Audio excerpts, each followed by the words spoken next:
അപ്പൊ ആ വെള്ളം തമിഴ്നാട് കൊണ്ടുപോകാതെ ആ വെള്ളം മുഴുവൻ കേരളത്തിലേക്ക് തുറന്നു വിടാൻ ഇവൻ കൂട്ടുനിന്നു. എന്താ വെച്ചാൽ എന്താ കാരണം, അവിടെ 100-200 കോടി രൂപയുടെ വർക്ക് നടക്കുന്നുണ്ട് ഇവിടെ തമിഴ്നാട്ടിൽ. ഈ വെള്ളം പോയാൽ ആ വർക്കിന് മുഴുവൻ വയ്ക്കാൻ ആ കരാറുകാരനാണ് ഇതിൽ വന്ന് കണ്ടത്. ആ കരാറുകാരൻ ജോഷിനെ കണ്ട് ഇവർക്ക് ഒരു വീതം കൊടുത്തു. ജക്കിർ വേൾഡിലേക്ക് എല്ലാവർക്കും സുസ്വാഗതം. 2018 വെള്ളപ്പൊക്കവും മനുഷ്യ നിർമ്മിതമാണോ അല്ലയോ? മാത്യു കുഴൽനാടൻ പുറത്തുവിട്ടിട്ടുള്ള ശബ്ദരേഖ, അപ്പോൾ അതിനെ കുറിച്ചിട്ടാണ് നമ്മളിന്ന് സംസാരിക്കുന്നത്. സബ്സ്ക്രൈബ് ചെയ്യാത്തവരാണെങ്കിൽ സബ്സ്ക്രൈബ് ചെയ്തിട്ട് വീഡിയോ കാണാൻ ശ്രമിക്കണം. എനിക്ക് സബ്സ്ക്രിപ്ഷൻ വളരെ കുറവാണ്, അതുകൊണ്ടാണ്. പിന്നെ എൻ്റെ ഈ മുഖത്ത് കാണുന്ന ഈ പാടുകളൊക്കെ ചിക്കൻ ബോക്സിൻ്റെ ആഫ്റ്റർ എഫക്റ്റാണ്. അത് കുറച്ച് നാൾ കഴിയുമ്പോൾ പോവും. അപ്പോൾ ഇത് ഞാൻ പറയുന്നത് എന്താണെന്ന് വെച്ച് കഴിഞ്ഞാൽ എൻ്റെ മുഖം കണ്ടാലും ഭയപ്പെടരുത്, അതുകൊണ്ടാണ്. സോ വീഡിയോയിലോട്ട് കിടക്കാം. കേരളത്തിൽ ജനിച്ചവർക്ക് മറക്കാൻ കഴിയാത്ത ഒരു കൊല്ലമാണ് 2018. അതിന് കാരണം ഫ്ലഡാണ്. അപ്പോൾ ആ ഫ്ലഡ് എങ്ങനെയുണ്ടായി എന്നുള്ളതാണ്. അത് മനുഷ്യനിർമ്മിതമാണെന്ന് പറയുന്നവരുണ്ട്. അതായത് ഇപ്പോൾ പ്രകൃതി തന്ന ദുരന്തമല്ല, മനുഷ്യൻ നിർമ്മിച്ചുണ്ടാക്കിയെടുത്തതാണ്. ഈ ഡാമുകളെല്ലാം പാടെ ഒരുമിച്ച് തുറന്നു വിട്ട് കേരളത്തെ മുക്കിയതാണെന്നും പറയുന്ന ഒരുപാട് പേരുണ്ട്. അതിൻ്റെ ഒരു ഡീറ്റെയിൽ ഇപ്പോൾ ചെറുതായിട്ടൊന്ന് പുറത്തു വന്നിട്ടുണ്ട്. അപ്പം മാത്യു കുഴൽനാടൻ അറിയാത്തവരായിട്ട് ഉണ്ടോ എന്നറിയില്ല.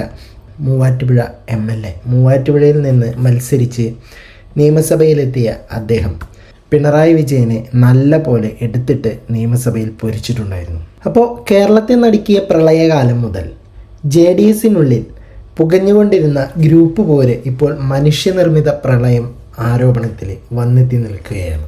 2018 മാത്യു ടി തോമസ് ജലസേചന മന്ത്രിയായിരുന്ന കാലത്ത് തുടങ്ങിയ തർക്കങ്ങൾക്കൊടുവിൽ ദേശീയ അധ്യക്ഷൻ ദേവഗൗഡ ഇടപെട്ടാണ് അദ്ദേഹത്തിനെ മാറ്റിയിട്ട് K കൃഷ്ണൻകുട്ടിയെ മന്ത്രിയാക്കുന്നത്. ഇപ്പോൾ നമ്മുടെ തുടർഭരണം നിലനിർത്തിയ പിണറായി വിജയൻ, അപ്പോൾ രണ്ടാം പിണറായി സർക്കാരിലും മന്ത്രിസ്ഥാനം നിലനിർത്തിയിരുന്നു നമ്മുടെ കൃഷ്ണൻകുട്ടി. അതെന്താണ് കാരണം? കൃഷ്ണൻകുട്ടിയെ നിലനിർത്താൻ കാരണം എന്താണ്? സോ അതിലേക്കാണ് നമ്മൾ കൂടുതൽ വിരൽ ചൂണ്ടുന്നത്. പക്ഷേ ഇത്തവണ കൃഷ്ണൻകുട്ടി മത്സരരംഗത്തില്ലെങ്കിലും അദ്ദേഹം നടത്തിയെന്ന് പറയപ്പെടുന്ന വെളിപ്പെടുത്തലുകൾ മുന്നണിയാകെ പിടിച്ച് ഉലയ്ക്കുകയാണ്. അപ്പോൾ ഈ കൃഷ്ണൻകുട്ടിയുടെ ഒരു ശബ്ദരേഖയാണ് പുറത്തോട്ട് വന്നത്. അതിപ്പോൾ AI നിർമ്മിതമാണെന്നും പറഞ്ഞ് അതിനെതിരെ കേസെടുക്കാനും ശ്രമിക്കുന്നുണ്ട്. അപ്പോൾ ഈ പുറത്തു വന്ന ശബ്ദരേഖ കൃഷ്ണൻകുട്ടിയുടേതാണോ? അത് വരും ദിവസങ്ങളിൽ ഇത് കൃത്രിമമായി നിർമ്മിച്ച AI വീഡിയോ അല്ലെങ്കിൽ ഡീപ്പ് ഫേക്ക് ആണെന്ന് പറഞ്ഞ് ഭരണപക്ഷം ഇതിനെ പ്രതിരോധിക്കും. ഇപ്പോൾ മാത്യു ടി തോമസും CPM നേതൃത്വവും മാത്യു കുഴൽനാടനെ ഈ നുണയൻ എന്ന് വിളിച്ചിട്ട് ആക്ഷേപിക്കുമ്പോൾ JDSലെ ഇരുവിഭാഗങ്ങൾ തമ്മിലുള്ള കടുത്ത ഭിന്നത ഈ ഒരു ഓഡിയോയുടെ അധികാരതയിലേക്ക് വിരൽ ചൂണ്ടിക്കൊണ്ടിരിക്കുകയാണ്. നമുക്ക് ആ ഒരു ഓഡിയോ നമുക്കൊന്ന് കേൾക്കാം. ഈ ശബ്ദരേഖ കേട്ടതിന് ശേഷം നമുക്ക് ആ വിഷയത്തെക്കുറിച്ച് സംസാരിക്കാം. നമ്മൾ അങ്ങനെയല്ല, നമ്മളുണ്ടെങ്കിൽ നമുക്ക് പറഞ്ഞു കൊടുക്കാനുള്ള സംഗതിയൊക്കെ വേറെയുണ്ട്. അത് പറയാം, ഞാനത് അതൊന്ന് പറയാം. അപ്പൊ അത് നോക്കിയിട്ട് ഇപ്പോ ഇവന്റെ അഴിമതിയാണെങ്കിൽ ഇവൻ അങ്ങനെ പുണ്യവാളിലൊന്നും വേണ്ട. എന്താ വെച്ചാല് ശ്രദ്ധിച്ച് കേട്ടോ, എന്നാലേ മനസ്സിലാവുള്ളൂ. തോട്ടപ്പള്ളി സ്പിൽവേ ഇവനെന്താ തുറക്കാതിരുന്നു? 1 മാസം മുമ്പ് തുറക്കേണ്ടതാണ്. എക്സിക്യൂട്ടീവ് എഞ്ചിനീയർ തുറക്കണമെന്ന് ആവശ്യപ്പെട്ടും തുറക്കണ്ട പറഞ്ഞു. എന്താ കാരണം അറിയോ? അത് തുറന്നാൽ അതിന്റെ താഴെയുള്ള മണൽത്തിട്ടുണ്ട്. ആ മണൽത്തിട്ട് വെള്ളം കൊണ്ടുപോകും. ആ മണൽത്തിട്ടിന്റെ കരാർ എടുത്തിരിക്കുന്നത് മേരി മാതാവ് പറഞ്ഞ കോൺട്രാക്ടറാണ്. അവന് കൊടുത്തിരിക്കുന്നത് വെറും ക്യൂബിക് ഫീറ്റിന് 62 രൂപയ്ക്കാണ്. അത് അവൻ മറിച്ച് വിറ്റ അപ്പൊ 2000 രൂപ കിട്ടും. അവിടെ ഒന്നും ചെയ്യാണ്ട് അതിന് എത്ര രൂപ കിട്ടും? എല്ലാ ചെലവും കഴിഞ്ഞ് ഒരു 300 കോടി എങ്കിലും കിട്ടും. 500 കോടിയിൽ വിൽക്കും, 300 കോടിയിൽ കിട്ടും. അവന് വേണ്ടിയാണ് തുറക്കാണ്ടായത്. അതാണ് നിന്റെ ജോഷി പറഞ്ഞ ചീഫ് എഞ്ചിനീയറും നമ്മുടെ കളിച്ചിരിക്കുന്നത് ജോർജ് തോമസിന്റെ പെങ്ങളും മാത്യു ടീം കൂടി ഇരുന്ന് ആലോചിച്ചിട്ടാണ് അപ്പണിയൊക്കെ ചെയ്തത്. അഴിമതി നടന്നു. അവന്റെ പുണ്യവാനൊക്കെ ഉണ്ടല്ലോ. ഒന്ന്. രണ്ടാമത്തത്, ഇനി അവൻ അങ്ങനെ പുണ്യവാനൊന്നും വേണ്ടവരാ. മണിയാറ് പറഞ്ഞ പ്രോജക്റ്റ് ഉണ്ട് അവിടെ പമ്പയുടെ മുകളില്. അത് ഇറിഗേഷന്റെ പ്രോജക്റ്റാണ്. അതിന്റെ മുകളിൽ 2 ഇലക്ട്രിസിറ്റിയുടെ പ്രോജക്റ്റ് ഉണ്ട്. ആ പ്രോജക്റ്റിൽ കറണ്ട് എടുക്കുന്നത് പ്രൈവറ്റ് കമ്പനിയാണ്. കാർബൺ ഒന്ന്, വേറെ 2 സ്വകാര്യ വ്യക്തി തമിഴന്മാരുമാണ് എടുക്കുന്നത്. ഈ മണിയാറ് വെള്ളം നിറയ്ക്കലേ ഇല്ല എപ്പോഴും. എന്താ വെച്ചാൽ പെൻസ്റ്റോക്ക് പൈപ്പ് കൂടെ മുകളിൽ കൃത്യമായി ഒഴുകി വരുന്നത് ഇവിടെയും ഒഴുകി വരുന്നത് എടുക്കുകയാണ്. ഇപ്രാവശ്യം എന്താ വെച്ചാൽ ഈ കരാറുകാരന് വേണ്ടി ആ വെള്ളത്തിനെ നിറച്ചപ്പോ അവിടെ നിറയ്ക്കാനേ പാടില്ല. അവിടെ ഷട്ടർ ഇട്ട് നിറച്ചപ്പോ ഗതികേട്ടിന് എന്ത് അറിയോ, ഒരു മരം വന്ന് പൊഴിഞ്ഞ് അതിന്റെ ഉള്ളിൽ ക്രോസ് ആയി കിടന്നു. അത് വലിക്കാൻ പറ്റണ്ടായി. അപ്പോ അവരെത്ര ലാഭം കിട്ടി? ഈ ഇതിന്റെ വെള്ളം തുറക്കണ്ടേ ഒക്കെ ഡിസാസ്റ്റർ മാനേജ്മെന്റ് സെക്രട്ടറി ആരാണ്? ഇറിഗേഷന്റെ ചീഫ് എഞ്ചിനീയറാണ് ജോഷി കണ്ണി MP. ഇവർക്കൊക്കെ വെള്ളം നിറയ്ക്കാനുള്ള സൗകര്യം കൊടുത്തു. ആ വെള്ളം നിറച്ചു കൊടുത്ത് 8 കോടി രൂപയാണ് അവർക്ക് ഇലക്ട്രിസിറ്റി ഉണ്ടാക്കിയത് പുതുതായി പ്രൈവറ്റ് കമ്പനിക്ക്. എന്നിട്ട് വെള്ളം ഓവറായി വന്നപ്പോ അടിയിലെ സ്ലൂയിസ് തുറന്നതാണ് ചെങ്ങന്നൂരും ഇവിടെ എല്ലാം നശിക്കാൻ കാരണം. ഇത് അടിയിലെ സ്ലൂയിസ് തുറന്നുകൊണ്ടാണ് ചെളി കയറിയത്. അല്ലെങ്കിൽ സ്ലൂയിസ് തുറക്കാറില്ല, അങ്ങനെ നശിപ്പിച്ചു ഇവരെ. അത് കാർപ്പറേറ്റിൽ നിന്ന് കാശാർക്ക് കിട്ടി. മൂന്നാമത്തെ കേസ് കിട്ടുക പറമ്പിക്കുളം തൂണക്കടവ് ഷോളയാറ് ഇതൊക്കെ നമ്മളാണ് ഇറിഗേഷന്റെ ഇപ്രാവശ്യത്തെ ചെയർമാൻ. ഒരു കൊല്ലം നമ്മളും ഒരു കൊല്ലം അവരുമാണ്. തമിഴ്നാട് ഒരു കൊല്ലം നമ്മളെ ഒരു കൊല്ലം. ഇക്കെല്ലാം നമ്മളാണ്, ജോഷിയാണ് ചെയർമാൻ. വെള്ളം എപ്പോ തുറക്കണ്ട തീരുമാനിക്കുന്നത് ജോഷിയാണ്. അപ്പൊ ആ വെള്ളം തമിഴ്നാട് കൊണ്ടുപോകാതെ ആ വെള്ളം മുഴുവൻ കേരളത്തിലേക്ക് തുറന്നുവിടാൻ ഇവൻ കൂട്ടുനിന്നു. എന്താ വെച്ചാൽ ശ്രദ്ധിച്ചോ 1400 ക്യൂസെക്സ് വെള്ളം കൊണ്ടുപോകാൻ കൊണ്ടൂർ കനാലിൽ കൂടെ തമിഴ്നാട് കൊണ്ടുപോകാനുള്ള കപ്പാസിറ്റി 800 കൊണ്ടുപോയുള്ളൂ. 35 മെഗാവാട്ട് അവിടെ ഇലക്ട്രിസിറ്റി ഉത്പാദിപ്പിക്കേണ്ട അവിടെ 20 മെഗാവാട്ടേ ഉത്പാദിപ്പിച്ചു. എന്താ കാരണം? അവിടെ 100-200 കോടി രൂപയുടെ വർക്ക് നടക്കുന്നുണ്ട് ഇവിടെ തമിഴ്നാട്ടിൽ. ഈ വെള്ളം പോയാൽ ആ വർക്കിന് മുഴുവൻ വയ്ക്കാൻ ആ കരാറുകാരനാണ് ഇതിൽ വന്ന് കണ്ടത്.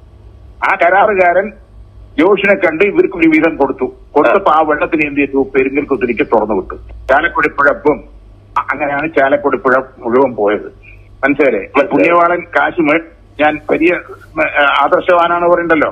ഇത് എത്ര കോടി രൂപ ഉണ്ടാക്കിണ്ടാവും? ഇതാണ് പരിശുദ്ധനായ ആളുടെ കഥ. ഇതാണ് കഥ. ഇത് നിങ്ങള് നിങ്ങളുടെ കമ്മിറ്റി വന്നാ പറയാൻ പറ. ഇനി അത്യാവശ്യം വേണ്ടപ്പെട്ടവർക്ക് ഒന്ന് പറഞ്ഞു കൊടുക്കും. കമ്മിറ്റി ഇപ്പൊ നാനൂറ്റം പറഞ്ഞല്ലേ വിളിക്കുള്ളൂ. കേട്ടല്ലോ. അപ്പൊ ഇതിപ്പോ AI നിർമ്മിതമാണെന്നും പറഞ്ഞിട്ട് ഇപ്പോ ഭരണപക്ഷം രംഗത്ത് വന്നിട്ടുണ്ട്. എന്നിട്ട് ഇത് നുണപ്രചാരണമാണ്, മാത്യു കുഴൽനാടനെ നുണയനെന്നൊക്കെ വിളിച്ചിട്ട് ഭരണപക്ഷത്ത് നിന്നും ആൾക്കാർ രംഗത്തെത്തിയിട്ടുണ്ട്. എന്താണെന്ന് വെച്ച് കഴിഞ്ഞാൽ ഇപ്പൊ ഇലക്ഷന് കൊട്ടിക്കലാശം ഓൾമോസ്റ്റ് ആയിക്കൊണ്ടിരിക്കുന്ന സമയമാണ്.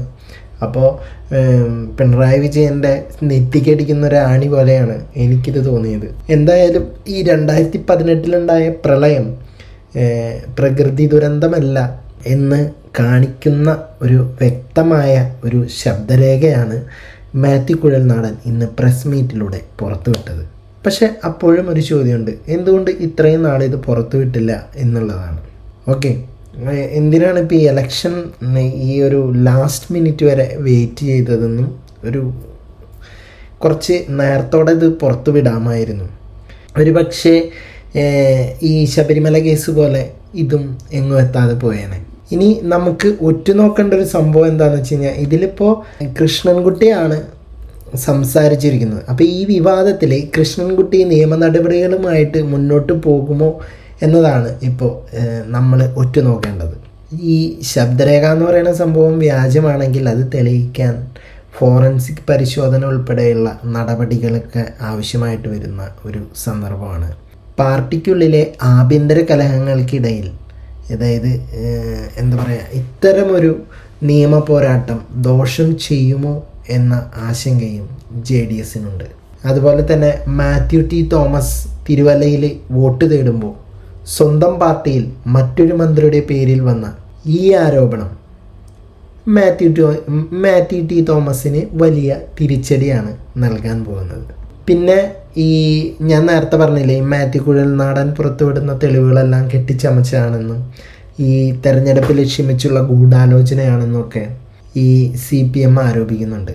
എന്നാൽ പ്രളയകാലത്തെ ഡാം മാനേജ്മെൻറ്റിലെ പാളിച്ചകൾ, അതായത് ഈ JDSൻ്റെ ഗ്രൂപ്പ് പോരിനിടയിൽ കൃഷ്ണൻകുട്ടി ആയുധമാക്കിയിരുന്നു എന്ന ചോദ്യം പ്രസക്തമാണ്. ഇത് വെച്ചിട്ട് ആള് ബ്ലാക്ക് മെയിലിംഗ് നടത്തിയിട്ടുണ്ടോ എന്നുള്ളതും നമ്മൾ ഇനി വഴിയെ സംസാരിക്കാം. വഴിയെ കേരളത്തിൽ ചർച്ചയാവേണ്ട വിഷയമാണ്. 3 ഡാമുകളെ പറ്റിയാണ് സംസാരിച്ച് പുറത്തുവിട്ടത്. ഇനി പുറത്തുവിടാത്ത എത്ര ഉണ്ടെന്ന് അറിയില്ല. എന്തായാലും നിങ്ങൾ തന്നെ ഒന്ന് ചിന്തിച്ച് നോക്കൂ. 2018 ഒരു ദിവസം എല്ലാ ഡാമുകളും കൂടി, കേരളത്തിലെ എല്ലാ ഡാമുകളും കൂടി ഒരുമിച്ച് തുറക്കുന്നു, കേരളം മുങ്ങുന്നു. അപ്പോൾ എന്തുകൊണ്ട് ഇത് നേരത്തോടെ തുറന്നില്ല? പലരും ചോദിക്കുന്നുണ്ടായിരുന്നു. മഴ തുടങ്ങിയിട്ട് ദിവസങ്ങളായിട്ടുണ്ടായിരുന്നു. അല്ലാതെ ഒരു ദിവസം രാവിലെ തുടങ്ങിയ മഴ ഇങ്ങനെ 3 ദിവസം അടുപ്പിച്ച് പെയ്ത് അങ്ങനെയല്ല. മഴ തുടങ്ങിയിട്ട് ദിവസങ്ങളായിട്ടുണ്ടായിരുന്നു. അതിന് മുമ്പ് ഓക്കി കൊടുങ്കാറ്റ് വന്നതിനെ തുടർന്നും മഴ കേരളത്തിൽ സുലഭമായിട്ടുണ്ടായിരുന്നു. അതിനുശേഷമാണ് ഓഗസ്റ്റിലോട്ടും വരുന്നത്. ഡാമുകൾ തുറക്കാൻ ഒരുപാട് സമയങ്ങളുണ്ടായിരുന്നിട്ടും ഈ ലാസ്റ്റ് മിനിറ്റിലുള്ള ഡാമുകൾ തുറക്കൽ, അതും നമുക്ക് സംശയത്തിൻ്റെ മുൾമുനയിൽ കൊണ്ടുവരാവുന്ന കാര്യങ്ങൾ തന്നെയാണ്. അപ്പോൾ ഇതിൻ്റെ ക്രമക്കേടുകളും അഴിമതിയും നടന്നെന്ന കൃഷ്ണൻകുട്ടി ഒരു പാർട്ടി നേതാവിനോട് പറയുന്നതായിരുന്നു നമ്മൾ കേട്ട ഈ ശബ്ദരേഖ.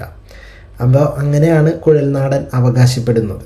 ഇപ്പോൾ ആ ഓഡിയോയിൽ പറയുന്നതനുസരിച്ച് നോക്കുകയാണെങ്കിൽ കറക്റ്റാണ്. 1 മാസം മുൻപേ തുറക്കേണ്ടതാണ്. എക്സിക്യൂട്ടീവ് എഞ്ചിനീയർ തുറക്കണമെന്നും ആവശ്യപ്പെട്ടിട്ടുണ്ടായിരുന്ന ഒരു സംഭവമാണ്. അപ്പോൾ തുറക്കേണ്ടെന്ന് പറഞ്ഞു. എന്താ കാരണം?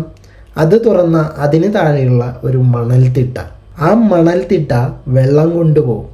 അപ്പം ആ മണൽത്തിട്ടയുടെ കരാറെടുത്തിരിക്കുന്നത് മേരി മാതാവ് എന്ന് പറയുന്ന ഒരു കോൺട്രാക്ടറാണ്. അയാൾക്ക് കൊടുത്തിരിക്കുന്നത് ക്യൂബിക് മീറ്ററിന് വെറും 62 രൂപയ്ക്കാണ്. അത് അയാൾ മറച്ചു വിറ്റ് കഴിഞ്ഞാൽ 2000 രൂപ വരെ കിട്ടും. അപ്പം നിങ്ങളൊന്ന് ചിന്തിച്ച് നോക്കണം എത്ര രൂപയുടെ മാറ്റമാണെന്നുള്ളത്. ഒന്നും ചെയ്യാതെ എല്ലാ ചെലവും കഴിഞ്ഞിട്ട് എങ്ങനെ പോയാലും 300 കോടിയെങ്കിലും ആളുടെ കയ്യിൽ കിട്ടും. അയാൾക്ക് വേണ്ടിയാണ് ഈ സംഭവം തുറക്കാതിരുന്നത്. ജോഷി എന്ന് പറഞ്ഞ ചീഫ് എഞ്ചിനീയറും ജോർജ് തോമസിൻ്റെ പെങ്ങളും മാത്യു ടി തോമസും കൂടി ആലോചിച്ചിട്ടാണ് ഇത് ചെയ്തിരിക്കുന്നതെന്നാണ് ഇപ്പോൾ കൃഷ്ണൻകുട്ടിയുടെ ശബ്ദരേഖയിൽ വെളിപ്പെടുത്തിയിരിക്കുന്നത്. പിന്നെ മറ്റൊരു പ്രോജക്റ്റ് പറയുന്നത് എവിടെയാണ്? മണിയാറാണ്. അപ്പോൾ മണിയാർ പമ്പയ്ക്ക് മുകളിൽ സ്ഥിതി ചെയ്യുന്നൊരു സംഭവമാണ്, ഡാമാണ്. ഇത് ഇറിഗേഷൻ്റെ പ്രോജക്റ്റാണ്. അതിന് മുകളിൽ ഇലക്ട്രിസിറ്റിയുടെ 2 പ്രോജക്റ്റ് ഉണ്ട്. അപ്പോൾ ആ പ്രോജക്റ്റിൽ വൈദ്യുതി എടുക്കുന്നത് ഒരു പ്രൈവറ്റ് കമ്പനിയാണ്. മണിയാർ എപ്പോഴും വെള്ളം നിറയ്ക്കുന്നില്ല. മുകളിൽ നിന്ന് ഈ പെൻസ്റ്റോക്ക് പൈപ്പിലൂടെ ഒഴുകി വരുന്നത് എന്നതാണ് ഇവിടെയും എടുക്കുന്നത്. അപ്പോൾ ഇപ്രാവശ്യം കരാറുകാരന് വേണ്ടി ഇവിടെ വെള്ളം നിറച്ച് എന്താ പറയുക നല്ല രീതിയിൽ ഫുള്ളാക്കിയിട്ടുണ്ടായിരുന്നു. അപ്പോൾ നിറയ്ക്കാൻ പാടില്ലാത്തൊരു സംഭവമാണ്. എന്നിട്ട് അവിടെ ഷട്ടർ ഇട്ടിട്ട് ഇത് നിറച്ചു. അപ്പോൾ ഗതികേടിന് അവിടെ മരം വന്ന് കുറുകെ വീണു. ഇപ്പം ഈ ഡാമിൻ്റെ കുറുകെ ഒരു മരം വന്ന് വീണ് കഴിഞ്ഞാൽ എന്തായിരിക്കും സംഭവം? അപ്പം ജോഷി കണ്ണ് ചിമ്മി എല്ലാവർക്കും വെള്ളം നിറയ്ക്കാനുള്ള അവസരം കൊടുത്തു. 8 കോടി രൂപയാണ് പ്രൈവറ്റ് കമ്പനിക്ക് ഈ ഒരു സംഭവം കൊണ്ട് ലാഭം കിട്ടിയത്. എന്നിട്ട് വെള്ളം അധികമായി വന്നപ്പോൾ തുറന്നതാണെന്നും എന്താ പറയുക ചെങ്ങന്നൂരുമെല്ലാം നശിക്കാൻ കാരണമായത് മഴ ദുരന്തത്തിലാണെന്നും വരുത്തി തീർത്തു. പിന്നെ കാർബറാണ്ടത്തിൽ നിന്ന് കാശ് ആർക്ക് കിട്ടി? പറമ്പിക്കുളം, തുണക്കടവ്, ഷോളയാറ് ഇവിടൊക്കെ ഇവരാണ് ഇപ്പോഴത്തെ ചെയർമാൻമാർ. അപ്പോൾ ഒരു വർഷം കേരളവും അടുത്ത വർഷം തമിഴ്നാടും എന്ന നിലയ്ക്കാണ് ഇവിടെ ഒരു സെറ്റപ്പ്. വെള്ളം എപ്പോൾ തുറക്കണം വേണ്ട എന്നൊക്കെ തീരുമാനിക്കുന്നത് ഈ ജോഷിയാണ്. അപ്പോൾ ആ വെള്ളം തമിഴ്നാട്ടിലേക്ക് കൊണ്ടുപോകാതെ കേരളത്തിലേക്ക് മുഴുവൻ തുറന്നു വിടാൻ ഈ ജോഷി കൂട്ടുന്നു. ഒരു 1400 ക്യൂബിക്സ് ഒക്കെ വെള്ളം തമിഴ്നാട്ടിലേക്ക് കൊണ്ടുപോകാനായിട്ട് കപ്പാസിറ്റി ഉള്ളതാണ്. പക്ഷേ 800 കൊണ്ടുപോയത്. 35 മെഗാവാട്ട് വൈദ്യുതി ഉൽപ്പാദിക്കേണ്ടടുത്ത് 20 മെഗാവാട്ടേ ഉൽപ്പാദിപ്പിച്ചുള്ളൂ. അപ്പോൾ 200 കോടിയുടെ പ്രവൃത്തി നമ്മുടെ തമിഴ്നാട്ടിൽ നടക്കുന്നുണ്ട്. അപ്പോൾ ഈ വെള്ളം തമിഴ്നാട്ടിലോട്ട് കടത്തി കഴിഞ്ഞ് കഴിഞ്ഞാൽ ആ ഒരു പ്രവൃത്തിനെ ശക്തമായിട്ട് ബാധിക്കും. 200 കോടിയാണ് മുങ്ങിപ്പോകുന്നത്, 1-2 കാശുമല്ല. അപ്പോൾ ആ കരാറുകാരൻ വന്നിട്ട് ജോഷിനെ കണ്ടിട്ട് ഒരു വിഹിതം കൊടുത്തു. അപ്പോൾ എന്ത് ചെയ്തു? ആ വെള്ളത്തെ പെരിങ്ങൽകുത്തിലേക്ക് തുറന്നു വിട്ടു. അപ്പോൾ എന്തായി? ചാലക്കുടി പുഴ നിറഞ്ഞു കവിഞ്ഞു. അങ്ങനെ നമ്മളെ തൃശ്ശൂർ ഭാഗത്ത് മൊത്തം വെള്ളം കയറി. അപ്പോൾ ലാസ്റ്റ് കൃഷ്ണൻകുട്ടി പറയുന്നുണ്ട്, പുണ്യാളൻ എത്ര ആദർശവാനാണെന്ന് പറയുന്നുണ്ടല്ലോ, അയാൾ എത്ര കോടി രൂപ ഉണ്ടാക്കി എന്ന ചോദ്യം. എന്തായാലും ഇപ്പോൾ ഈ വരും ദിവസങ്ങളിൽ ഇപ്പം ഇടത് ജയിച്ചാലും തോറ്റാലും ഈ ഒരു സംഭവത്തിൽ കേരള രാഷ്ട്രീയത്തിൽ വൻ തീപ്പൊരി പടർത്താൻ സാധ്യതയുണ്ട്. അപ്പോൾ എന്തായാലും ഇതിൽ നിങ്ങളുടെ അഭിപ്രായങ്ങൾ എന്താണെങ്കിലും താഴെ കമൻറ്റ് ബോക്സിൽ രേഖപ്പെടുത്തുക. വരും ദിവസങ്ങളിൽ ഈ ഒരു സംഭവം രാഷ്ട്രീയ രംഗത്ത് വളരെയധികം ചർച്ച ചെയ്യപ്പെടും. ഒരുപാട് സത്യങ്ങൾ ഇനിയും പുറത്തോട്ട് വരും എന്നാണ് വിചാരിക്കുന്നത്. അതോ മുക്കിക്കളയോ അറിയില്ല. പോയി വരാം അടുത്തൊരു വീഡിയോ ആയിട്ട്.